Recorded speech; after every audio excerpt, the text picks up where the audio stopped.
Good morning. Welcome to the Blue Economy webinar series. My name is Corinne Lynds, and I'm the content director here at Actual Media.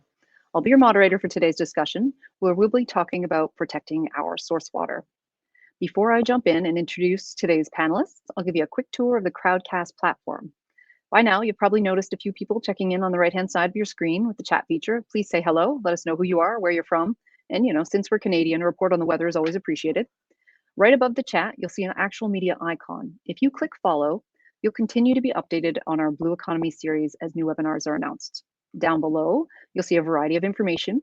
You can see how many people are signed in today's webinar. You'll see the polls feature where we encourage you to cast your votes. You'll also see a little green button that links to the speakers' websites. So be sure to keep an eye on that link as it will change throughout the session. And most importantly is the Ask a Question feature. Don't be shy about becoming part of the conversation. I'll do my best to interject your questions throughout the discussion. Today, we're hosting our second panel discussion of the 2022 Blue Economy webinar series. Looking at the attendee list, I can see we have a lot of familiar names with us today, so welcome back. For those of you that are tuning in for your very first Blue Economy webinar, I encourage you to visit Water Canada's events page, where you can find recordings to all of the webinars we hosted last year, and the one we did last month as well on green infrastructure. We have a powerhouse panel of speakers lined up today, but before I jump in and introduce them, I would just like to take a moment to acknowledge the many First Nations and Indigenous peoples of Canada as the original stewards of this great country. I'm in Toronto, which is located on the traditional territory of many nations, including the Mississaugas of the Credit, the Anishinaabe, the Chippewa, the Haudenosaunee, and the Wendat peoples. We all share in the responsibility of our natural infrastructure, and there is much we can learn from the traditional knowledge of the land, water, and materials that allow us to build projects that benefit all Canadians. All right. So let's meet our panel. I'm going to begin by inviting each of our panelists to the screen. Once they're on screen, I'll have them spend just a few moments to introduce themselves and tell us a little bit about where they're from, what their role is, and what perspective they bring to today's discussion. First up, we have Terry Rees from Federation of Ontario Cottagers Association. Welcome, Terry. Good morning. Next up, we have Krystal-Anne Roussel from the Canadian Environmental Law Association. Good morning, Krystal-Anne. And then we have Kim Stevens, Partnerships for Water Sustainability. Good morning. And then Pascal Badiou from Ducks Unlimited Canada. Perfect. All right, so Terry, we're going to start with you. If you give us a little self-intro and who you are, where you're from, what perspective you're bringing to today's conversation. Fantastic. Thank you, and appreciate the opportunity to be here with you this morning. I'm in Peterborough, Ontario, which is about an hour northeast of Toronto. I'm the executive director with the Federation of Ontario Cottagers Associations. We're an association of associations, about 500 community groups from Kenora to Cornwall, from Lake Erie to north of Temagami. So we cover the broad expanse of the province of Ontario, representing people who live on Ontario's waters.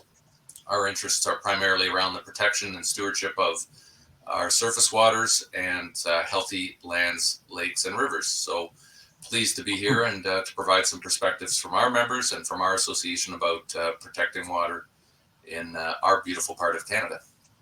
Thank you. All right, Krystal-Anne, take it away. Yeah, good morning, everyone, and thank you so much for having me today. My name is Krystal-Anne Roussel, and I'm a staff lawyer at the Canadian Environmental Law Association, or CELA for short. And I'm also the water policy coordinator for CELA's Healthy Great Lakes program. I'm joining you today from Toronto, which, as Corinne mentioned, is the traditional territory of many First Nations. So for those who don't know us, CELA is a specialty clinic funded primarily by Legal Aid Ontario. We provide free legal services and public legal education to low-income and disadvantaged communities across the province on a range of issues aimed at protecting human health, air, land, water, and nature.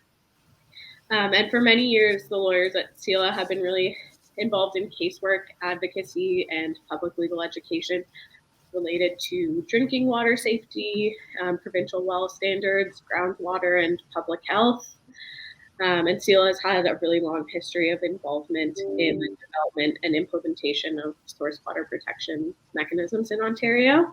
So that's really the perspective and the work that I hope to bring to today's conversation. Thank you. All right, Kim, you're up next. Thank you. Well, my name is Kim Stevens. I'm the Executive Director of the Partnership for Water Sustainability in British Columbia. And, in terms of the partnership, it originated as an intergovernmental committee and ultimately morphed from there into a roundtable and then into a legal entity in 2010.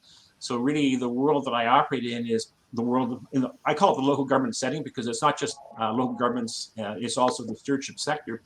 And so basically, it's building capacity, delivering education to those who are making the land use and water decisions. And in terms of where I'm actually speaking from, it's Bowen Island, which is an island just off Metro Vancouver. So it's a 20-minute ferry ride. And so that's the context. And thank you very much. Thank you. All right, over to you, Pascal. Well, good morning, everyone. So I'm Pascal Badiou. I'm a research scientist with Ducks Unlimited Canada's Institute for Wetland and Waterfowl Research, coming to you today from our national headquarters at Okemic Marsh. And I'll really be focusing on the perspective of natural ecosystems and the role of natural ecosystems in protecting source water. And so just a little bit of background on that. Obviously, Ducks Unlimited Canada as an organization has been historically focused on waterfowl habitat conservation. But in order to deliver that habitat going forward, we need to really factor in the full set of ecosystem services that those systems offer society. And so we've been conducting extensive research over the last 2 decades, to quantify the role of wetlands in terms of watershed and ecosystem health, specifically with respect to carbon sequestration, water quality, and water quantity. Fantastic. Thank you. Thank you, everyone. All right, well, let's dive in. I mean, there's many benefits to protecting our source water. Being, at the top of the list, one of them many Canadians take for granted, clean water, clean, safe drinking water. That said, ensuring we have adequate quality and quantity of water for the environment, agriculture, fish populations, recreation, they're all vital as well. So let's kick this conversation off today by getting a lay of the land. How is Canada doing on the source water protection front? Are we leading? Are we behind? Are we making progress? I'm going to go around to each of our panelists to kick things off, basically. I'd love to get your perspective, but by all means, feel free to jump in and build off each other's thoughts as well. We don't have to take turns in a perfect organized way.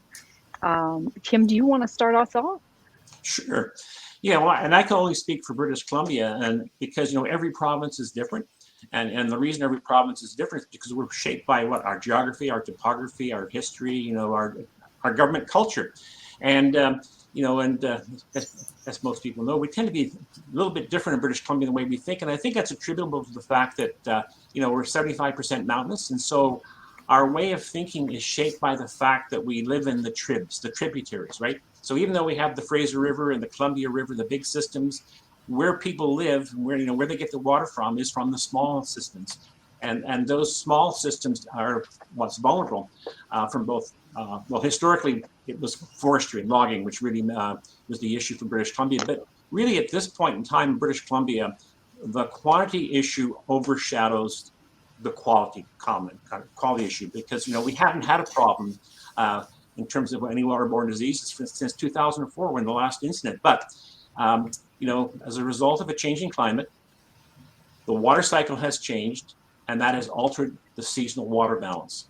And so, even though it rains a lot, our droughts, should we call them the dry weather periods?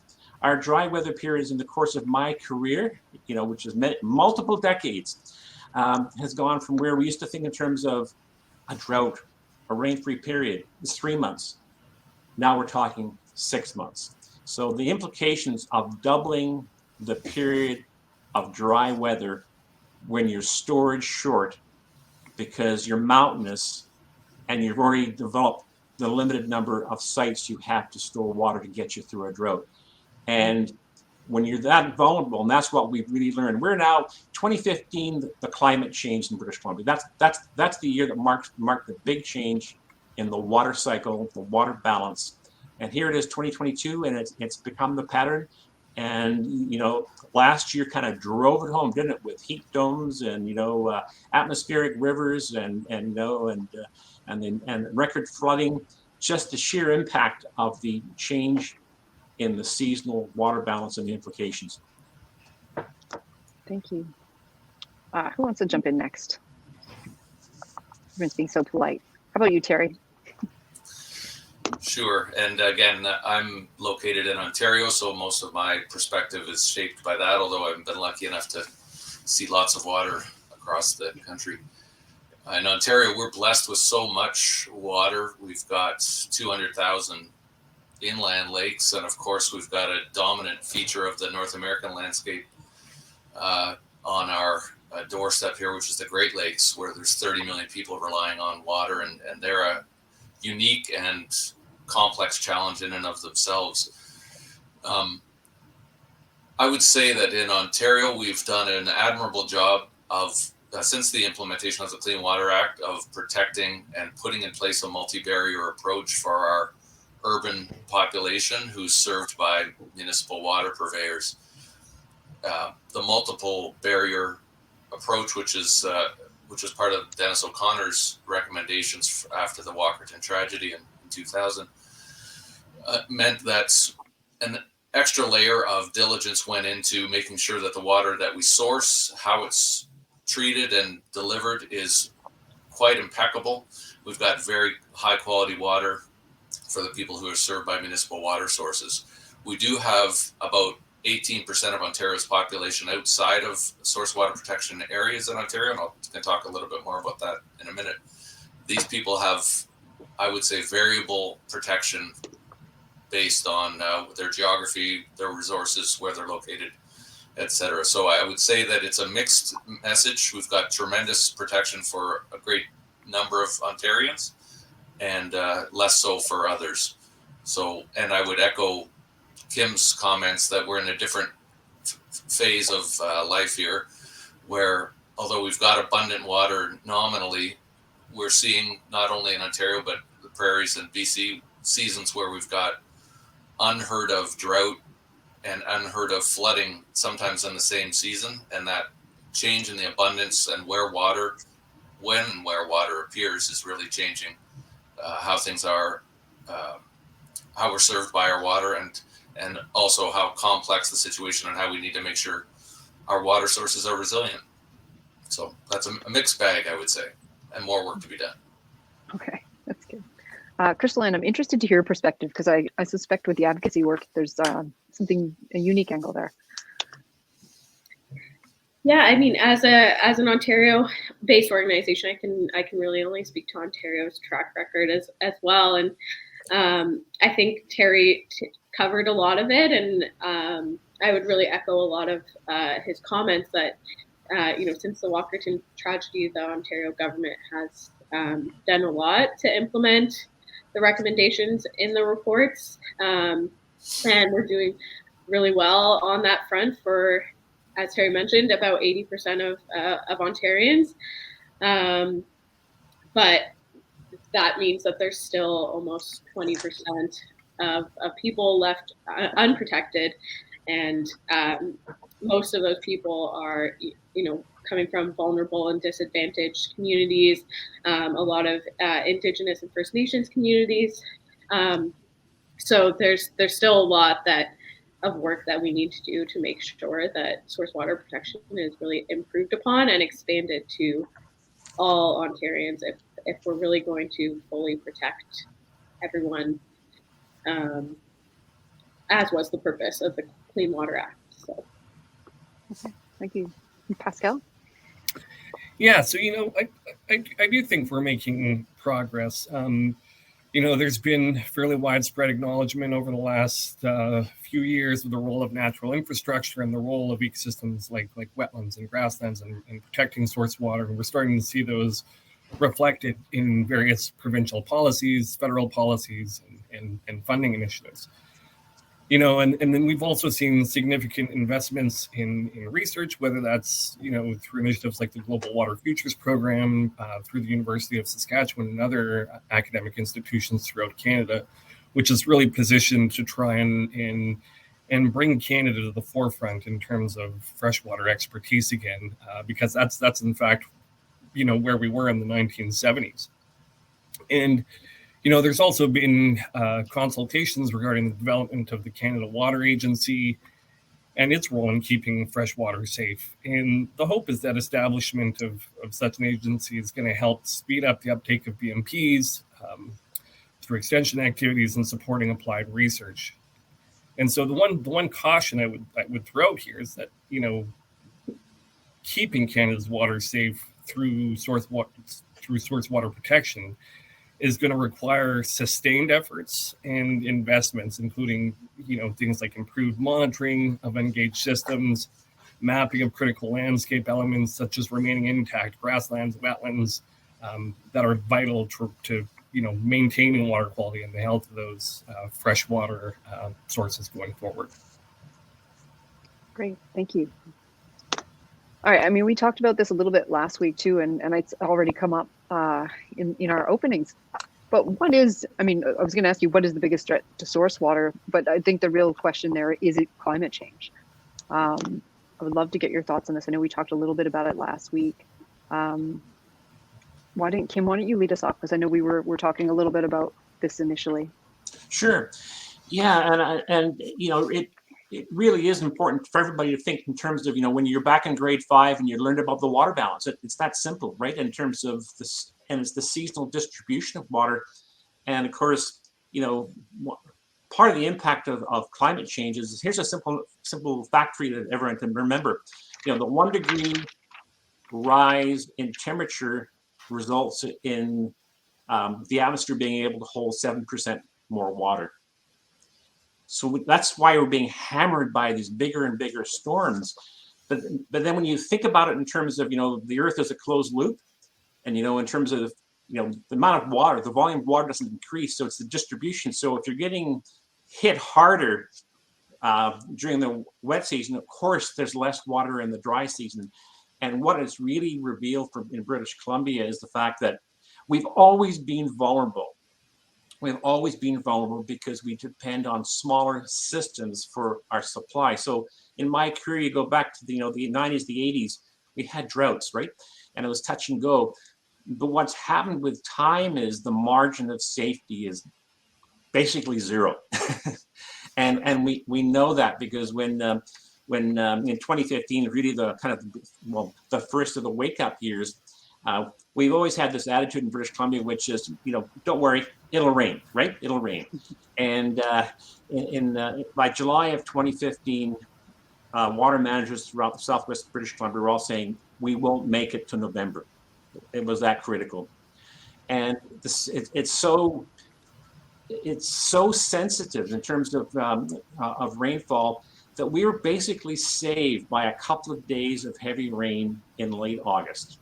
So that was the margin of safety for Southwest British Columbia, because when you're in a drought, you can't make more water. And I think just to close off, I'll put it in context, because in 2016, I was invited down to Australia to do a keynote, and part of doing that keynote address was to compare, our situations. And I'd been there in 2001, so it's kind of like providing that 15-year look back and where we're at and how we've evolved. And of course, I kind of felt embarrassed in the sense by saying, well, we talk about, is it a 3-month drought or a 4-month drought, or now we've experienced a 6-month drought. And then as I talked to people down there doing my preparation, I realized, oh yeah, so they have 7-year droughts, but that gives them time. They have time to adjust. When your drought is anywhere from 3 months to 6 months, and you're depending on literally a pond, right? Relatively speaking, a pond of water, you make the wrong operational decision 2 or 3 weeks into it, and you release too much water, which is what was happening in 2015. That was the dams were being released too quickly, relatively speaking. You cannot recover, and that was kind of the wake up call, which is we're right on the line. You make the wrong operational decision, you're in trouble, and then you're into extreme measures to get through it.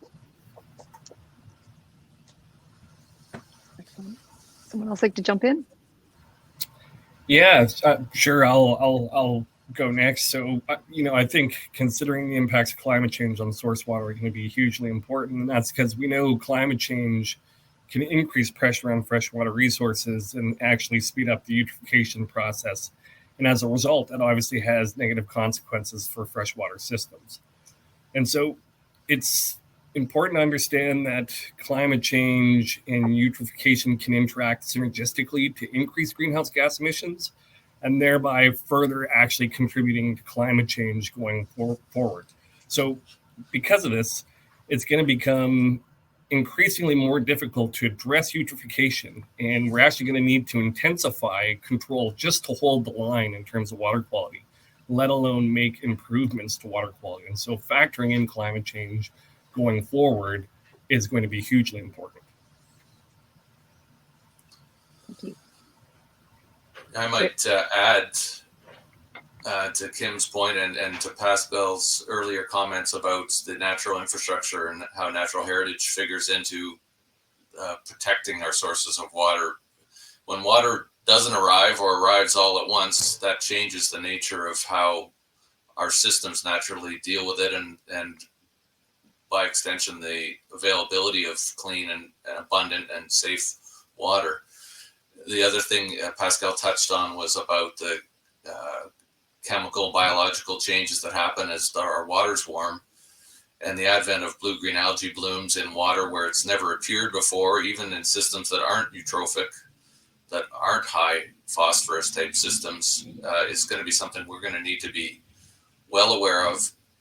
And that's why we need to have resilient systems that can tolerate not just the conditions we've got today and that we've observed over the last decades, but we need to be planning ahead to make sure we've got recharge areas and retention and the ability to manage through times when we may have a lack of water that's potable and may not be easy or possible to treat. So climate change is going to be a major factor. Is a major factor.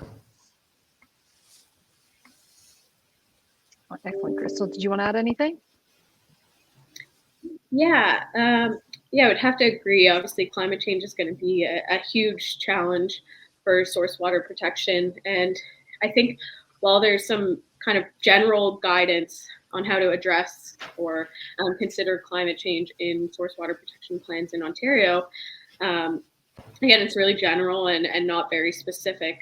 So because the impacts of climate change are going to be really variable from watershed to watershed and really specific to the place, I think we're going to need some more specific guidance on how these considerations need to be accounted for in source protection plans, and this needs to be taken, much more seriously, I think, in the next round of updating these plans.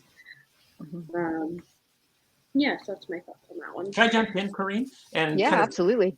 Just kind of build on and kind of connect the dots to some of the comments that just preceded me, because in my comments I kind of put the emphasis on the kind of the volume side, but really when you think in terms of the water balance, the water cycle, it really is encouraging you to kind of look at the whole system and the commonality between when it rains and when it's dry is your soil.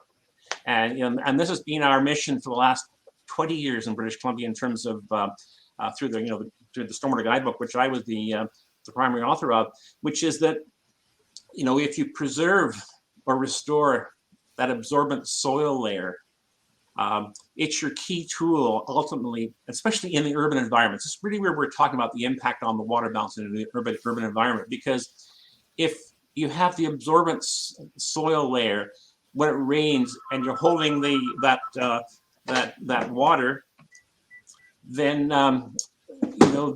that's reducing how the runoff comes off in your streams. And then in terms of the longer dry weather periods, you have a longer period of groundwater recharge to your system. So it's the soil is the key, right? Soil for managing your water balance. Perfect. I actually want to build a little bit on something Krystal-Anne was mentioning too. And I mean, all of the different levels of government obviously play in water. Everybody has a part to play in the water system. But who's ultimately responsible for source water protection? And are we doing enough, or are they doing enough, I guess? So first question, who is ultimately responsible for source water? It's a tricky one. Carrie's smiling, so I feel like he's going to have to, or Terry, not Carrie, sorry. Well, I'll say the obvious answer, which is we're all responsible, both as individuals and families, and the people that we elect, the way we vote our dollars, and as Kim says, how we decide to use our lands, because the healthy lands means healthy waters. So if we can retain natural heritage on our landscape, that's an important aspect to protecting our waters. A lot of the responsibility for our land use decisions start at the provincial level and are delivered by our municipal level of government. And so, as is the case in Ontario, who've empowered municipalities as the main agent to deliver, again, source water protection, that comes in the form of land use planning, policies, risk management plans, and other policies that ensure that the things that we do on the land don't impact our water, or we manage them at least. We've got an interesting situation in Canada where we've got every level of government's fingers in the pot. So the Canada Water Agency will be an important convening and collaborative place where we can share good information and best practices. But the provinces that ultimately seem to be responsible for water quantity and a number of the things that end up impacting its use. So we're all in this together, but it's about making sure that we've got a sustained and ongoing understanding and actions that are going to ultimately protect our water. Great. All right. If nobody wants, do you want to? I can't tell. Kim, you ready to jump in on that? Yeah, I was just kind of, something just Terry said just made me think in terms of, the high water mark for interprovincial collaboration was really in 2010. And I don't know if anybody remembers that, because, it was kind of like the swan song of former Premier Gordon Campbell, because he actually got all the 10 provinces to sign on to a charter. And And actually, I had a chance to contribute to some of his speaking notes for going there. But within a month after that all happened, he resigned. And so where that leads me, which is that it's rare that you get a water champion in a provincial leadership role. And if there's one thing that in British Columbia we have lacked since 2010, is somebody at the top who actually gets it and makes it a priority. And so although, we can sort of say, yeah, there's a lot of good stuff that's in place in British Columbia, the Water Sustainability Act of 2008, there's a lot of good things happening. But what we're now seeing in 2022, well, especially going back a year ago, is the consequences of not having somebody at the cabinet table who is accountable and responsible for water. Because in the case of British Columbia, the responsibility is dispersed through six ministries, and that has consequences. And the other aspect that what we've seen here has been the progressive hollowing out of the civil service over 20 years, that core capacity within government to at the technical level, the content experts, the people who have the history that can kind of reflect on what had happened in the past, what we learned from it, and how that informs what we do now. Because coming back to my commentary about the how things have changed in terms of the seasonal water distribution. Well, there's that whole aspect of if you don't know what you don't know, and understanding what your vulnerability is becomes critical when your margin is so tight. And so there is no silver bullet. That's the bottom line. There is no silver bullet. There's a whole bunch of things that you need to be doing, and I'm going to reiterate the point, which is it all starts with the soil. Okay, thank you.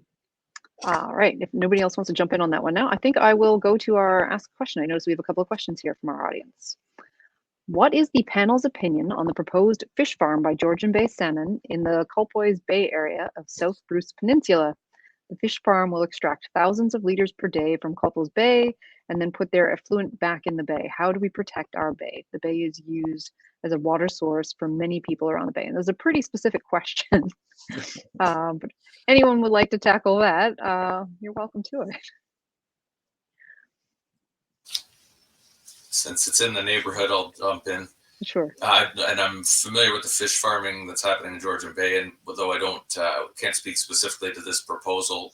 And one of the things, I'll just go back to what Kim was saying about the fact that we need to have consistency over time. And as we argued with Krystal-Anne and her colleagues at CELA about the fact that protecting water the rules around protecting water need to have primacy over other considerations. We've got lots of things to manage as a complex dynamic society around agriculture, feeding ourselves, our industry, transportation, etc. But if we don't protect our water, most of those things fall apart. So we need to have a hard and effective lens on proposals of all kinds, big industrial proposals like a fish farm included, so that we can ensure that we've got the knowledge in place and the recourse to change course as required, and make hard decisions that are going to have water at its heart.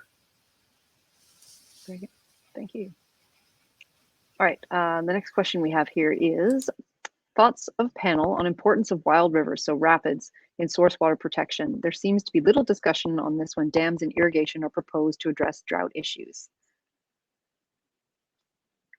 Anybody like to tackle that? Could you repeat the question? Yeah, absolutely can.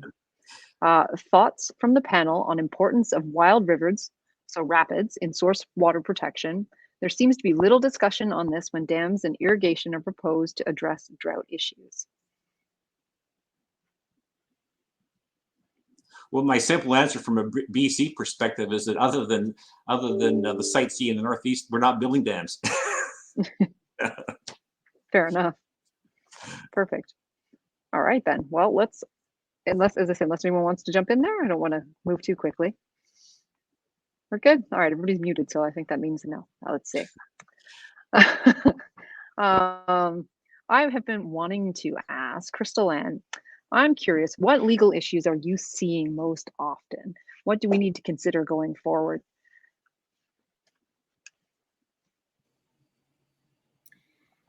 Yeah, so a lot of the legal issues, I guess, we see coming up most often from members of the public really aren't about implementation of the Clean Water Act, but more about how to deal with the remaining sources that aren't protected under the Act. So, for example, and this kind of ties back to what Terry just said about fish farms and decision making. A concern that we see a lot from people is that, for example, subdivisions, sometimes really big ones with more than 100 houses, are being built on really sensitive groundwater resources. And this often results in these houses being on private wells or septics and not being covered by Clean Water Act protections. So while MECP has often said that other legislation like the Municipal Act or the Planning Act can be used to, manage these activities that may affect groundwater and to divert these planning decisions away from those areas. Current land use planning tools are really discretionary, and something that we really need to consider is whether we're sufficiently identifying and protecting these resources when we're handing out approvals for things like subdivisions. So as Terry mentioned, this really needs to be a top of mind primary consideration in all land use planning decisions, but it's not under these other pieces of legislation, of course, generally.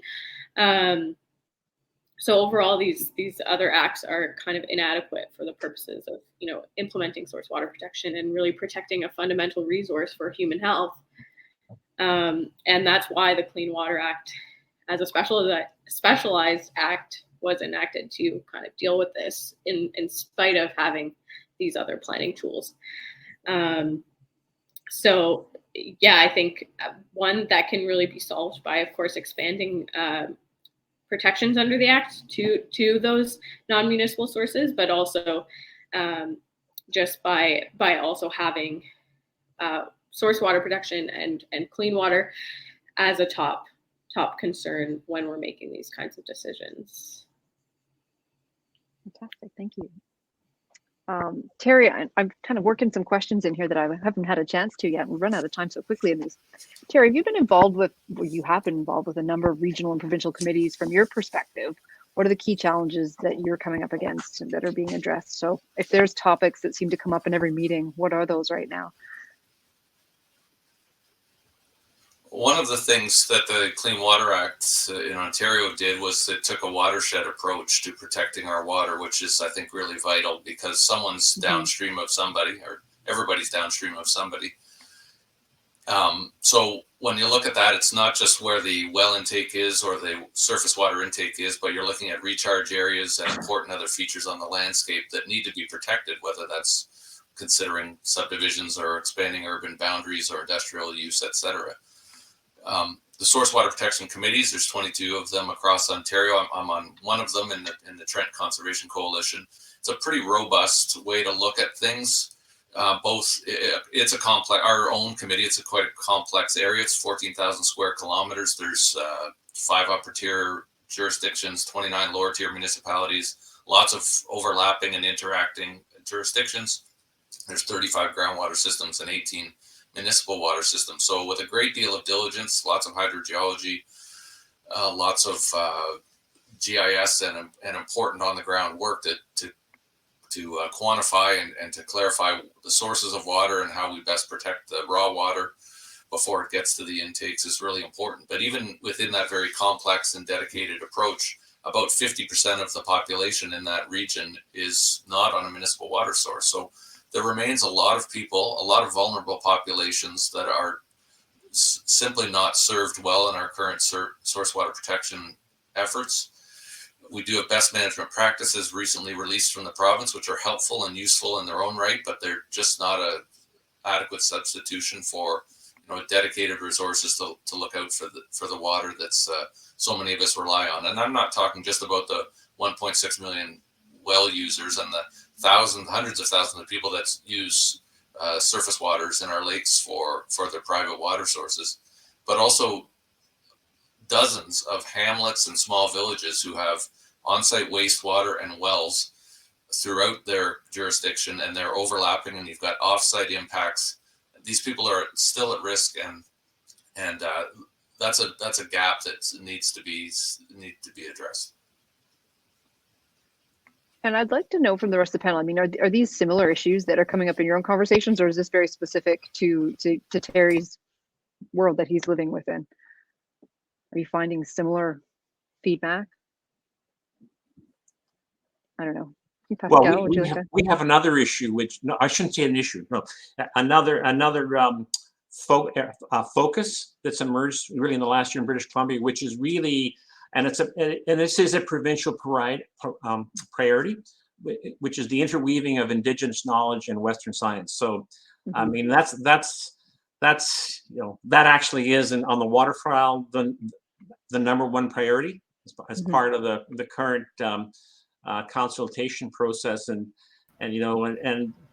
obviously that it ties in with who owns the water and all that kind of stuff, but really it's beginning to open minds and starting conversations to think about things that people have never thought about, and again, I'm coming from an engineering planning background where when you realize in terms of our understanding of how nature works, it's really based on a very limited time frame. Let's take something as simple as stream flow gauging. You're lucky if you have 100 years of records, right? So it's the realization that we can actually extend our period of record, as a simple example, by integrating indigenous knowledge. And as an engineer, as a young engineer, that's what I learned to do, right? You learn to talk to the old timers and they would give you the history, at least of the last 30 or 40 years. And so that comes back to the importance of understanding oral history. And, that helps you overcome the issue, which is they don't know what they don't know. And so it's early days, but in terms of, from a British Columbia local government perspective, people are struggling to figure out how do they move forward on a practical basis, on a day-to-day basis, with not just reconciliation, which is kind of a lofty word, but when we talk about water reconciliation, and that's kind of the language which we're trying to frame, is water reconciliation. It's like talking about sustainability versus water sustainability. If you use the word sustainability, you can have a lot of people shut down on you. But you talk about water sustainability, it's like being around the water cooler, right? And then you have conversations. So it's really all about getting the conversations going and getting people to open their minds and to think beyond just the narrow, to think in terms of the implications of what it means if you can understand the significance of oral history.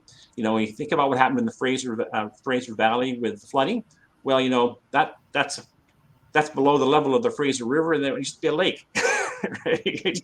And in the 1920s, we pumped it out, right?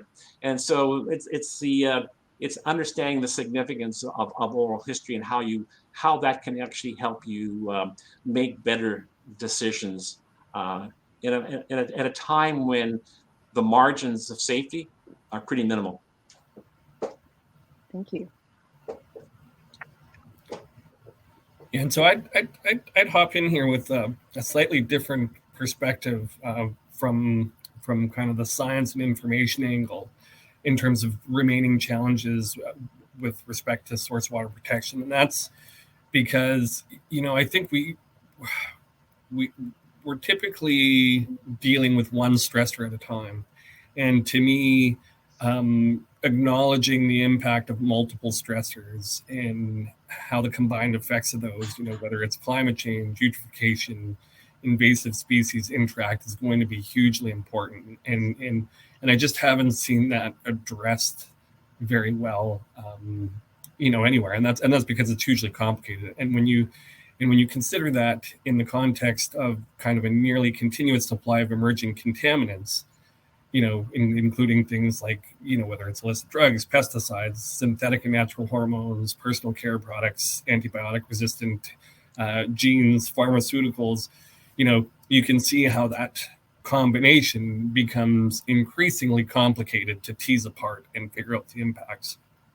And so, because of that, though, there hasn't been the generation of scientific knowledge that can go into informing regulations and policy on how to deal with those. And so I think addressing that detail regarding multiple stressors going forward, which is going to require, both investments in research as well as monitoring, because we have new contaminants emerging, on an annual basis, and how those interact with other invasive species and climate change and eutrophication is still pretty much a mystery. Okay. I might just jump in. Please do. But on both the last two comments, one of the things that we can all do is contribute to our overall understanding of our waters. FOCA, for one, has 700 or so volunteers that have collected water for analysis by the Ministry of Environment, Conservation and Parks through the Lake Partner Program for about 30 years. Now, that body of information is really useful. Understanding it's only a small subset of parameters and doesn't cover many of the things that Pascal mentioned, but having eyes and ears on our situation, taking advantage of those long-term data sets, whether they're oral or whether they're from citizen science and through government-sponsored and funded research, is going to be important so we can understand all those complexities. If we don't have those long data sets of, big temporal and spatial data sets that can tell us what's happening over time and over space, we're going to have a hard time dealing with what are increasingly complex questions. So there's lots of citizen science programs out there. It's a way to contribute to the larger and broader understanding of what's happening on the water. And it's a great way to build an ethic of stewardship and understanding of our natural resources, and be better prepared as citizens to vote for the kind of decisions that we think are important. The theme here is really the need for systems thinking, which is like, we've always known that, and people pay lip service to it, but we don't do it, right? And I think I have the classical example I can think of in the 1990s. Rich Horner and Chris May did some transformational research in Washington State, where correlating the consequences of land use changes for stream health. And so that was the mid 90s. And so in the 2014, I talked to Rich Horner and said, so when you look back 20 years, like how do you account for the fact that your findings they're still standing the test of time? And he said, Kim, it's funny you should ask that, man, because just the other day my wife was telling me, saying to me, have you ever noticed how medical studies, every 20 years a medical study comes out and debunks the last one? And he said, the point being there that people focus on the one parameter, the one variable, and they study it in isolation of the system. And Rich said, but what we did in the mid 90s is we looked at the system and how everything interacted, and that's how we characterize things. And so just the last fall, I was talking to him again. I said, Rich, what I've realized is that you took a systems approach in the 90s. You then ranked the 4 limiting factors for stream health. And then here we are in 2021, and everybody's forgotten there's a ranking of 4 limiting factors, let alone that it took a systems approach to figure out what was the most important, but they're all important. So again, it's that coming back to what everybody is saying is that you have to understand the system and how things interact. And if you touch one thing, it touches everything else. And that's for me, that would be a key takeaway message for people, to be able to think in terms of the system and how things interact. It's very interesting that you say that. We had the last webinar we did was on green infrastructure, and it was a very similar thought, right? Because it all interrelates. So it's a common theme in a lot of the environmental infrastructure and water webinars that we've been having recently. That there's just needs to be this collective understanding and integration. All right, well, we have a couple of questions here, so let's jump to those. Would love to know how each panelist is working directly to ensure source water protection in their specific area, projects, policies, etc. So it's a good one to share some success stories, I hope. Would you want to start, Terry? Sure. We're rural residents largely, our members, so we start and end with individual stewardship. So we encourage people to understand and manage themselves accordingly to protect their water, but firstly for their own family's health and the sake of their community, but also because, as I said, someone's downstream and we have a collective and moral responsibility to take care of a resource that we rely on for so many things. We talk a lot about shoreline health because we live on the waters, lakes and rivers of Ontario. So we talk about maintaining the natural capacity, the green infrastructure, if you will, of our respective private properties and our community assets. And we encourage people to understand how their on-site wastewater works, because it's a considerable risk to surface water if you don't manage your wastewater appropriately for your individual residents. So those are some of the main ways that we encourage and support source water protection through the hundreds of thousands of people that own and operate their own water systems across the province. Great. Krystal-Anne, would you like to tell us about something from your perspective in terms of projects? Sure. Yeah. In terms of the policy work that CELA does, we continue to advocate for expanded coverage of the Clean Water Act to all people in Ontario, particularly people on non-municipal drinking water sources, and we provide public legal education webinars often about source water protection and how people are protected in Ontario. One other project that I guess I could highlight is the work SELA recently did with the Chippewas of the Thames First Nation, the Oneida Nation of the Thames, and the Munsee Delaware Nation. So we worked together collaboratively to undertake a community-based project that identified threats to source waters in those Indigenous communities along the Thames River, and then developed an Indigenous source water protection toolkit, which can be used by those communities to protect source waters and mitigate threats. So the toolkit essentially identified 5 different legal tools that could be used by Indigenous communities to protect their own drinking water. And this is, a type of project that could easily be replicated by other groups and other Indigenous communities across the country, and could be tailored to suit the specific circumstances and needs of each Wow, community. it sounds like fantastic. Did you already throw a link into the chat there about that, or if you have one? If you have one, do it. No, Yeah, it'd be great. I'll put one now. Pascal, do you have one to share too? Yeah. So in terms of the projects that we've worked on, we've obviously invested quite heavily into quantifying wetland ecosystem services, and I'd say that has resulted in substantial changes, to provincial and federal funding initiatives, where we've seen, large-scale funding for wetland restoration conservation in terms of, dealing with non-point source pollution, both in the Great Lakes as well as the Lake Winnipeg Basin. That work has also, allowed us to engage with policymakers, at the provincial level and the federal level, to really start help informing the role of natural infrastructure in terms of dealing with source water protection and maintaining healthy fresh waters.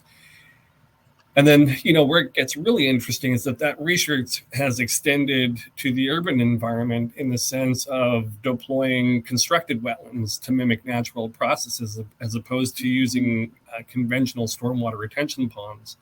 And again, through our research, have been able to show that has, both water quality benefits as well as greenhouse gas benefits. And so it's been, it's been really interesting to see that shift over the last couple of decades from, people really not considering green infrastructure and natural infrastructure and intact landscapes and their role in terms of protecting fresh water, to now that being one of the focal points of many programs and policies.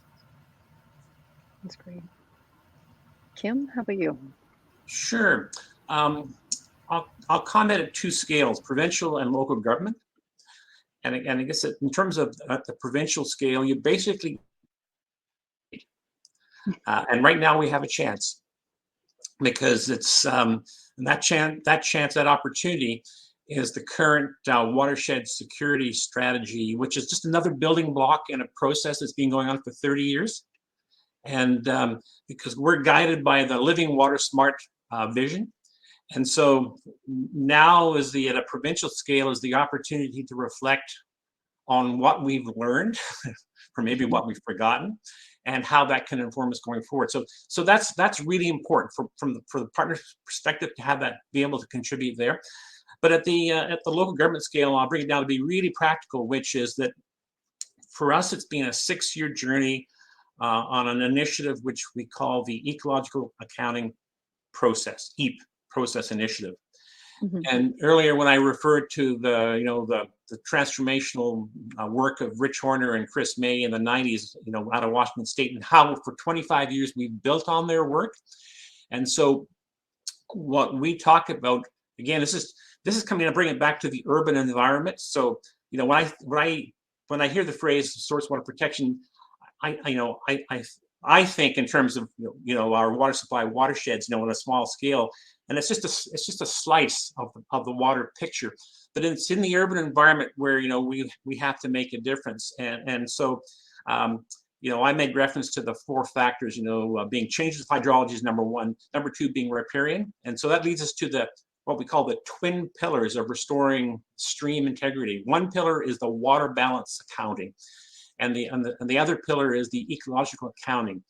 And at the end of the day, when you're talking about the local government setting, you cannot use highfalutin language. You cannot talk about it. We have billions of dollars worth of wetlands. What it comes down to is, what is the number that they can put in to an annual budget to systematically restore the health of a stream system?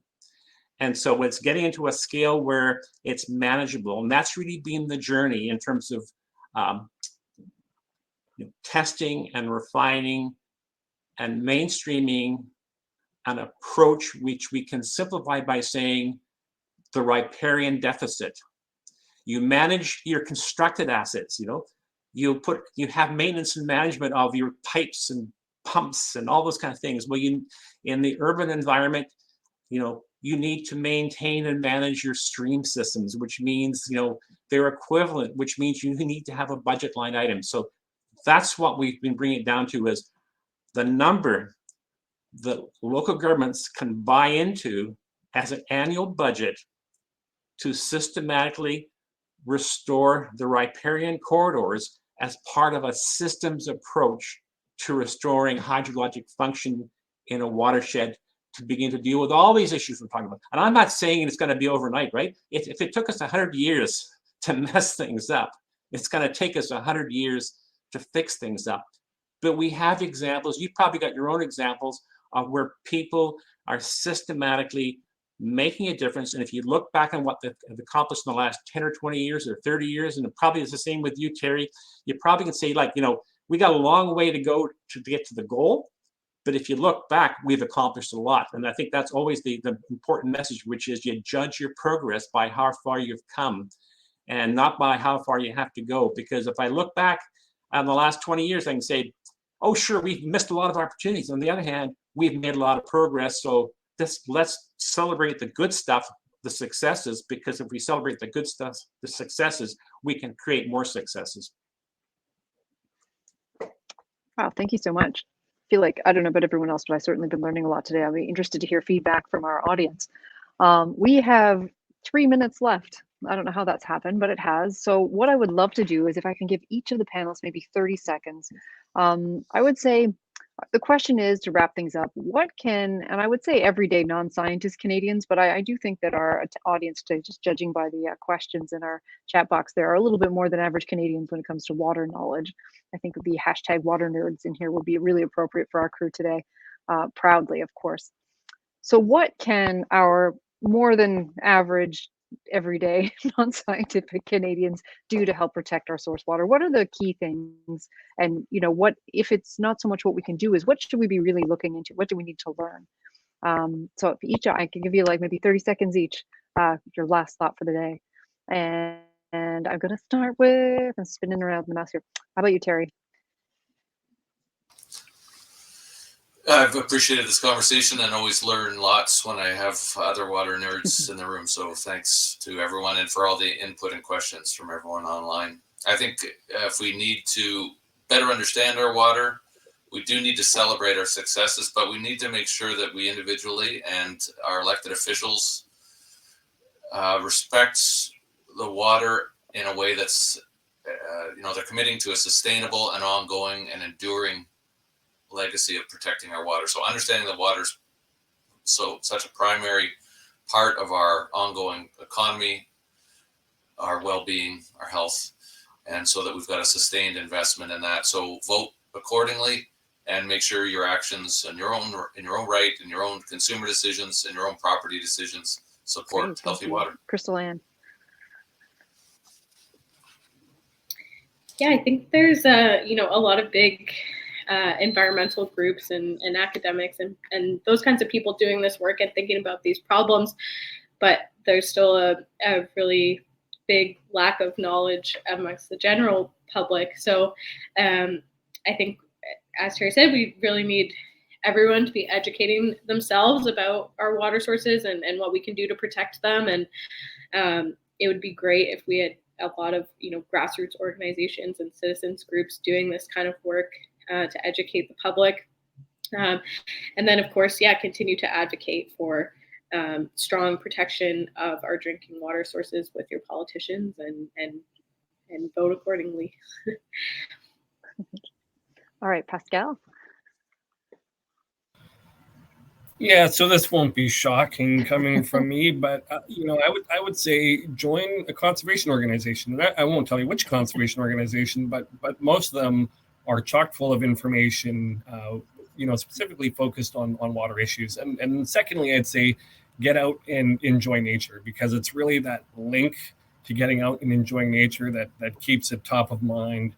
And will help inform decisions down the road, and how you account for your role as a person in protecting source water going forward.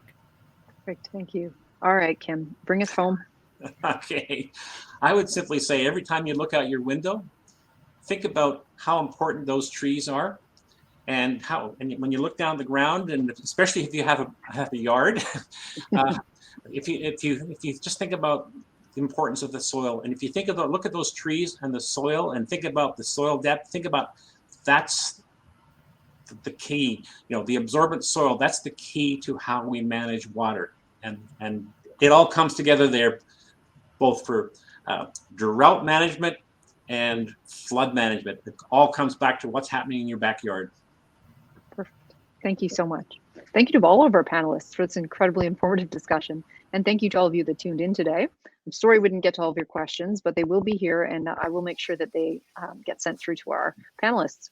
Your interest and participation through the chat feature, questions, and polls goes a really long way in infusing these virtual events with a real sense of community. So again, thank you for that as well.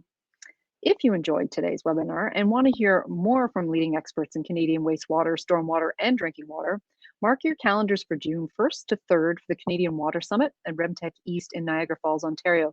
The whole team here at Water Canada has been furiously working away to develop an outstanding program that focuses on the inspiring people, projects, and teams that are leading Canada's water industry. We'll hear from experts on all kinds of innovations, including portable water systems, data governance and wastewater, risk management and flood protection, PFAS remediation.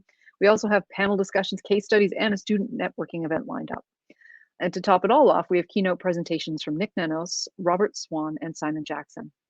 There's lots more too, so go to watersummit.ca and you can find the full agenda and registration information there. Thank you again for joining us today. Keep an eye peeled for more updates on the Canadian Water Summit, and we'll see you next time.